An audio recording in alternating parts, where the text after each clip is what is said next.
Roch Kubatko from MASNsports.com, School of Rock. Of course, everybody reads Roch, checks him out on a daily basis with his blog. How about the roster changes now? Give us an update on today. Well, they had three ways they could have gone with this, obviously. One of them was to add an outfielder instead of having a bunch of infielders playing the outfield. One was to recall Rio Ruiz, who's eligible to come back after being optioned. And one was to bring up a pitcher to replace a pitcher, Dylan Tate. And that's what they chose to do with Taylor Scott, who's been pitching really well in AAA. They still have a two-man bench, but just came down to this is basically a bullpen game tonight with Gabriel Noah. They don't know how much length he's going to provide, so they figure we need to be protected to have another arm. It's more likely they're going to need the innings out of the bullpen than a pinch runner late in the game with a third reserve. So I would think at least tonight you go with this alignment. Tomorrow, pretty good chance that they can go ahead, send out a reliever, maybe somebody who wouldn't be available for a few days, and bring up that position player because it won't be a bullpen game. So a lot of it was just that protection. And, you know, Scott's been pitching really well. He gave up 5 runs in 2 innings here in a brief audition, but he has not allowed a run in 13 innings in Norfolk. 1 walk, 17 strikeouts.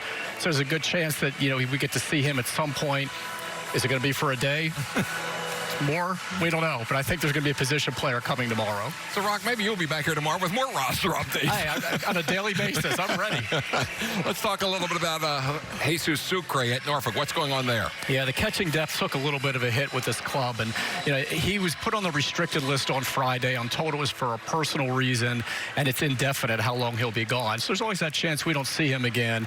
And you know he'd been on the temporary inactive list back in May, and we were told that he was moving his family, relocating him to Miami. But I know also he can't be happy in the International League. Let's be honest. A veteran catcher, good defensive reputation, working with the pitchers. That's why the Orioles signed him originally and broke camp with him, because they thought this was a guy that could at least be a placeholder until Chance Sisco was ready, or if Pedro Severino didn't pan out. Turns out he's hitting a lot better than he did in D.C.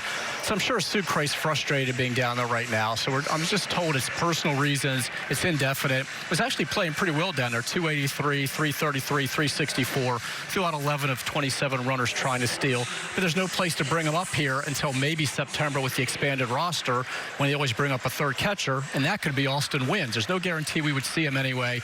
So he's gone for now, and we may not see him again in the organization. Roch, how about the state of the Orioles rebuild?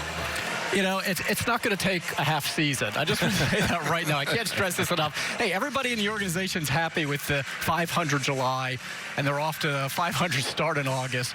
But let's be real here, and I'm going to repeat this line because I enjoyed it so much. Astro Ball was not a pamphlet. Okay, it's going to take much longer than a half season or even a season for this rebuild. To suggest otherwise is ridiculous. Wins do matter to this club. Believe me, they're out here trying to win. They want to be competitive every night. Brandon Hyde feels a lot better about the way they're playing overall.